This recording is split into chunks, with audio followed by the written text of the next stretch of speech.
Bonjour à tous, bienvenue dans ce nouvel épisode des Carnets de Louk. Après environ une dizaine d'heures de vol, je vais pas tarder à atterrir vers la plus peuplée, la plus grande, mais surtout la plus marquante de toutes les îles des Caraïbes. D'ailleurs, notre descente vers je vais pas tarder à atterrir. Attachons nos ceintures et je vous retrouve tout à l'heure.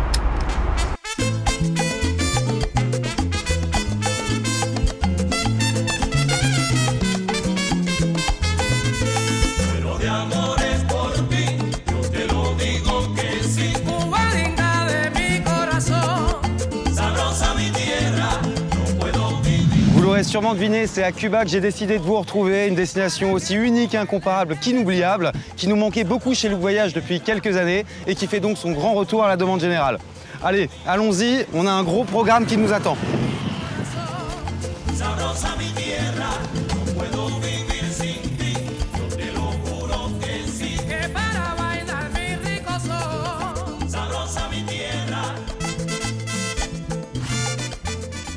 Cuba, c'est bien sûr des plages de rêve, des villes coloniales fascinantes, des sites historiques liés à la Révolution ou encore des paysages à couper le souffle. C'est surtout une destination hors du temps, au charme désuet, qui vous transportera littéralement dans une autre époque. Mais ce qui vous marquera le plus, à mon sens, c'est la population cubaine. Un peuple attachant, cultivé, débrouillard, digne, métissé et fier de l'être, connu pour son hospitalité et sa chaleur humaine. Le tout saupoudré de musique vraiment omniprésente, en particulier la salsa, vraiment ancrée dans l'ADN des Cubains.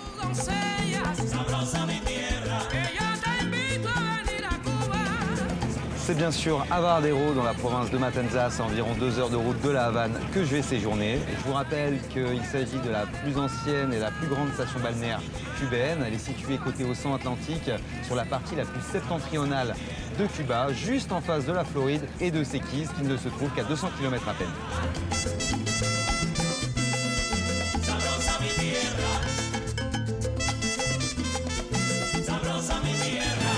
Alors déjà, pour commencer, comment s'articule Varadero? En fait, en deux parties. Il y a d'une part Varadero, la ville, là où je me trouve, qui sera notre première étape. Et d'autre part, il y a ce qu'on appelle la péninsule des Icacos, une longue bande de sable de 20 km, large d'à peine 1 km, où se concentre la majorité des hôtels.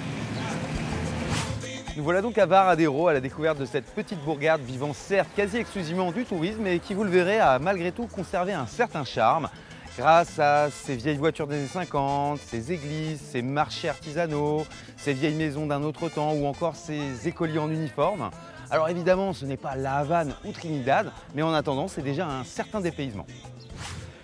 Arrêtons-nous un instant, je voudrais vous donner quelques informations qui me tiennent particulièrement à cœur. J'aimerais vous prouver que Varadero est en pleine mutation, notamment depuis 2007, la date du retour du tourisme cubain, avec quelques vieux hôtels réhabilités pour du tourisme local et pour qu'eux aussi puissent goûter aux joies des formules tout inclus. Mais c'est surtout grâce à l'apparition de ce qu'on appelle ici des casas particulares, littéralement des maisons d'hôtes, et de la possibilité de manger chez l'habitant dans ce qu'on appelle des paladars. Conséquence, une ambiance beaucoup plus authentique et locale depuis le retour des Cubains en vacances.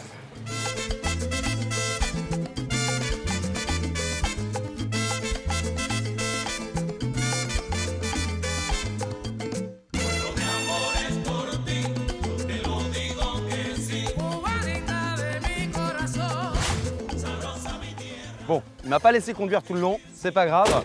Nouvelle étape dans notre remontée de la péninsule des Icacos en direction du club Lookia Peninsula Varadero pour aborder un petit point historique. En effet, il s'agit d'une des plus anciennes stations balnéaires des Caraïbes qui date de 1887 précisément, date de la construction des premières résidences secondaires par la bourgeoisie cubaine. Mais c'est surtout à partir de 1930 que Varadero commence à devenir à la mode, grâce à un milliardaire américain d'origine française d'ailleurs, Irénée Dupont de Nemours. Il y fit construire un manoir qui est d'ailleurs aujourd'hui au milieu du Golfe pour y organiser des somptueuses fiestas en l'honneur de la jet-set US de l'époque. Et cela attira d'ailleurs un certain nombre de célébrités souvent peu fréquentables. Et parmi elles, la plus illustre étant sûrement l'ancien locataire de la villa devant laquelle nous nous trouvons, Al Capone, célèbre parrain de la mafia de Chicago, qui est donc le premier touriste mondialement connu de Varadero. Juste avant d'arriver au club Lookia qui se trouve à peine 1 km, j'aimerais vous prouver que Varadero n'est pas qu'une grande station balnéaire, c'est aussi un aspect écolo, notamment grâce à la présence de la petite réserve naturelle de Vara Icacos que je vais vous faire découvrir.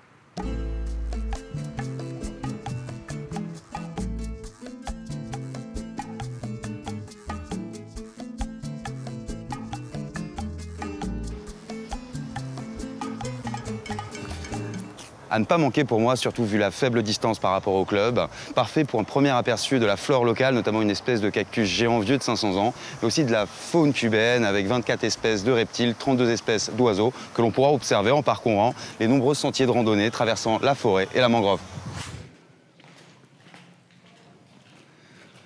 Pour en terminer avec la réserve de Varicacos, à signaler également l'existence de longues grottes d'origine corallienne dans lesquelles on va retrouver la plus grande collection de peintures rupestres d'Indiens Taïnos, les premiers Indiens des Caraïbes, et dans lequel se réfugiaient les esclaves à l'époque coloniale.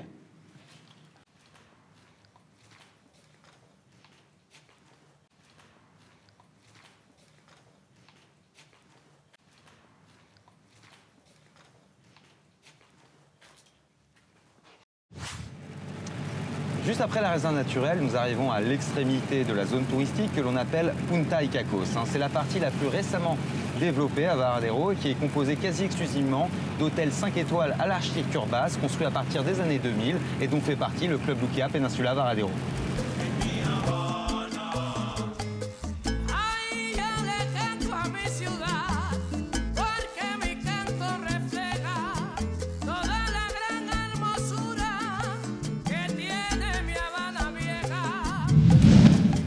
Je me trouve maintenant juste à 2 pas du Club Luquea, du côté de la nouvelle marina de Varadero, Marina Gaviota, construite en même temps que cette zone hôtelière.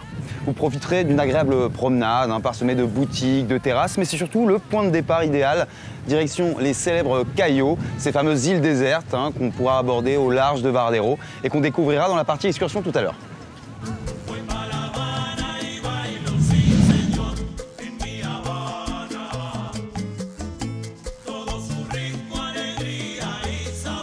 Alors notre découverte de la station balnéaire de Varadero touche maintenant à sa fin et surtout, vous savez précisément où se situe le Club Luquea Península Varadero et on peut donc se vanter de bénéficier d'une situation exceptionnelle entre la réserve naturelle de Varicacos et Marina Gaviota, le tout dans la partie la plus prisée et moderne de Varadero.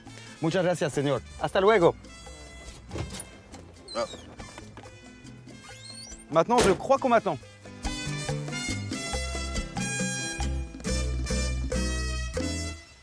Hey, salut Steph. Salut Samy, comment ça va? Ça va super. Et toi? Ouais, t'as fait bon voyage? Ouais, carrément, je viens d'atterrir et j'en ai profité en route pour faire quelques séquences dans Varadero avant d'arriver au Club Luquea. Bah écoute, sois le bienvenu au Club Luquea Península Varadero. Bah, merci pour ton J'imagine que tu veux récupérer ta chambre et commencer la visite de l'hôtel? Carrément. Allez, c'est parti, on y va. Juste avant, j'aimerais vous rappeler quelques infos. Déjà, le fait que ça soit un 5 étoiles norme locale, qu'on a classifié 4 parasols, notre norme interne à Look Voyage. Le fait que ça soit un hôtel d'une chaîne internationale espagnole mondialement connue, gage de confiance et qui sera totalement en adéquation avec la charte qualité Look Voyage. Notre arrivée, première impression, on constate une décoration coloniale élégante et cosy à l'image du lobby et de son piano bar qui s'inspire largement de ce qui se fait juste en face du côté de Key West. En se dirigeant vers les chambres, on tombe forcément sous le charme de ce luxuriant jardin tropical de 13 hectares, parsemé de majestueux palmiers royaux, d'ailleurs l'arbre symbole de Cuba, et de ces magnifiques plans d'eau entourés de petits ponts qui invitent à la rêverie.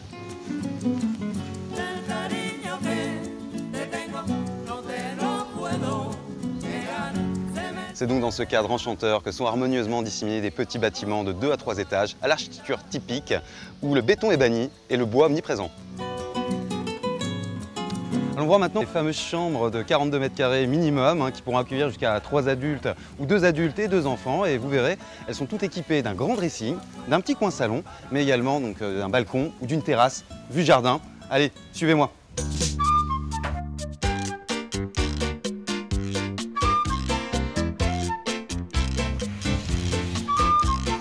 Comme vous le constatez, elles sont toutes décorées avec soin et surtout équipées de parapluies, de cafetières, de moustiquaires, mais également d'un mini-bar réapprovisionné tous les jours en eau, soda ou bière.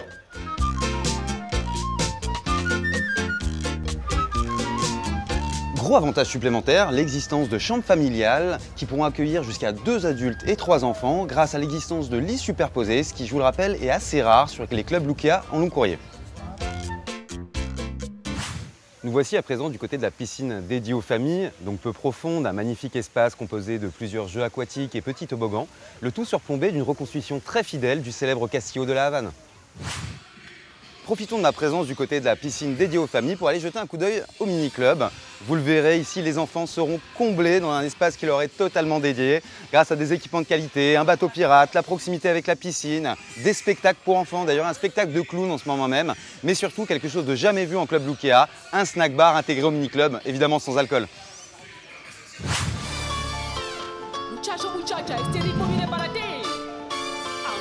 Quittons maintenant l'ambiance famille pour se retrouver dans un cadre beaucoup plus animé du côté de la splendide piscine principale et son cadre très caribéen comme vous pouvez le constater.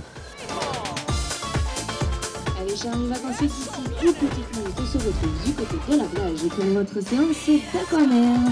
C'est donc ici, vous l'aurez compris, qu'on retrouve notre excellente équipe d'animation. Salut Céline, quel programme tu vas pouvoir nous proposer cette semaine et aujourd'hui? Ça va Samy, bah écoute, tout à l'heure on se retrouve à partir de midi du côté du restaurant pour le Kuka. Tu sais, c'est notre concept de cours de cuisine locale. Carrément. Et cet après-midi, il y a les cours de chapeau. Puisqu'ici on est à Cuba, donc on tresse des chapeaux, c'est sympa, c'est un moment culturel. Oui, pourquoi pas. Et sinon cet après-midi, du sport, je sais que t'aimes ça. On se retrouve pour la Lukimba.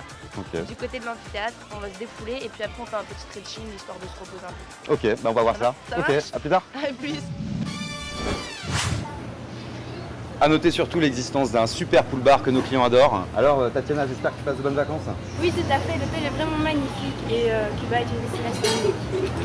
Conclusion, deux ambiances au quotidien, soit animées comme d'habitude, soit plus famille, ce qui va nous permettre de cibler un large panel de clients. Allez, à tes vacances Tatiana. Alors nous voici sur la plage, évidemment un club pied dans l'eau, dans un cadre idyllique, digne d'un décor de carte postale, avec ses 400 mètres de sable blanc immaculé, entre végétation luxuriante et eau turquoise de l'océan Atlantique, le tout avec une superbe vue sur Isla Cayo de Piedra del Norte, qui se situe à peine 5 km et qui est connue pour son phare, construit au 19e siècle par les Espagnols. J'en profite tant que je suis là pour vous parler de l'excellente base nautique très bien équipée, notamment en catamaran. Mais c'est aussi l'occasion de vous rappeler qu'une initiation à la plongée est incluse au club Lukea et que Varadero est d'ailleurs un excellent point de départ pour rejoindre l'un des 23 spots environnants, connus pour la beauté de leur fond marin. Bon, je sais pas vous, mais moi je commence à avoir un petit creux. Donc ça tombe bien, à 2 pas d'ici se trouve le très prisé snack de plage. Allez, suivez-moi.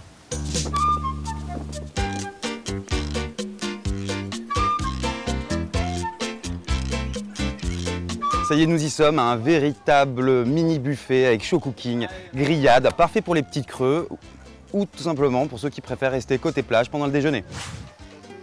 Continuons maintenant notre découverte de la restauration au club Lukea Péninsula Varadero. Allez, suivez-moi.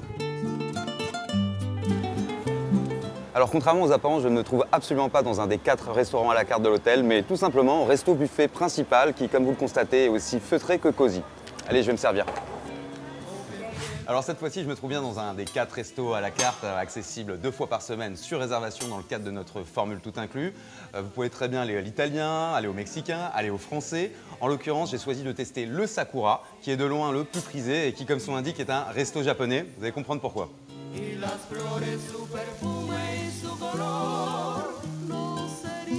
Au fait, j'ai oublié de vous parler de quelque chose de fondamental. Hola, guapa, dame por favor tu mejor cóctel con Habana Club. Gracias. Effectivement, le club Lukea Péninsula Varadero dispose d'une formule tout inclus 24 heures sur 24 grâce à ses 4 bars ouverts en alternance et proposant tous une sélection d'alcools internationaux. Muchas gracias, mi amor. À la nuit tombée, notre équipe d'animation continue à assurer le show avec des spectacles toujours très attendus, réalisés ici sous un immense chapiteau. Regardez.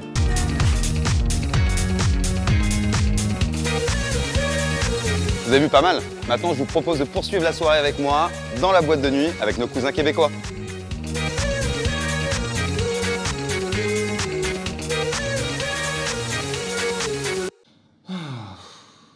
Bon, je crois que j'aurais tout dit. Mince, j'ai oublié de leur parler des excursions.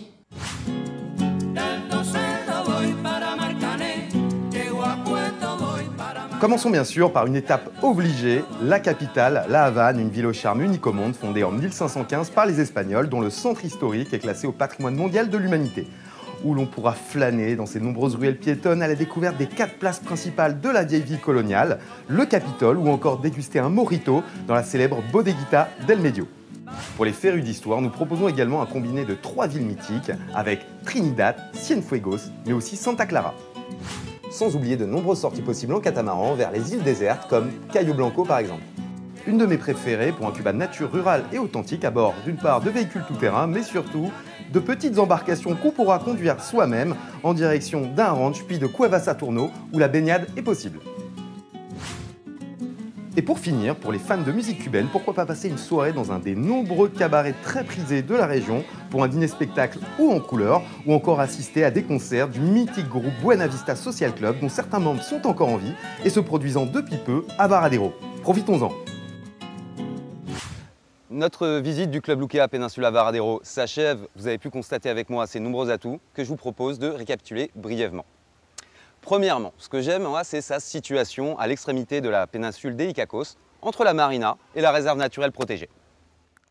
Deuxièmement, c'est un très bon 5 étoiles local que l'on a classifié 4 parasols et qui conviendra tant aux familles qu'aux couples ou qu'aux groupes d'amis en général. Troisièmement, sa plage, 400 mètres de sable blanc et 2 piscines, une évidemment animée et l'autre dédiée aux familles avec son castillo et ses jeux aquatiques qui fera le bonheur des plus petits. C'est aussi une excellente formule all-inclusive 24 heures sur 24 et une restauration à la hauteur de la charte qualité Look Voyage. C'est aussi un style et une architecture coloniale qui s'inspire de ce qui se fait en face du côté de Key West et un jardin de 13 hectares parsemé de plans d'eau et de palmiers royaux. Pour terminer, des chambres de 42 mètres carrés minimum, aussi confortables que bien équipées. Et oui, c'est fini. Notre voyage à Cuba touche déjà à sa fin. J'espère que cette vidéo de formation vous aura permis de mieux connaître Varadero ainsi que notre Club Luquea et de vous en imprégner comme si vous y étiez. Je vous remercie de votre attention et je vous dis à très bientôt dans un nouvel épisode.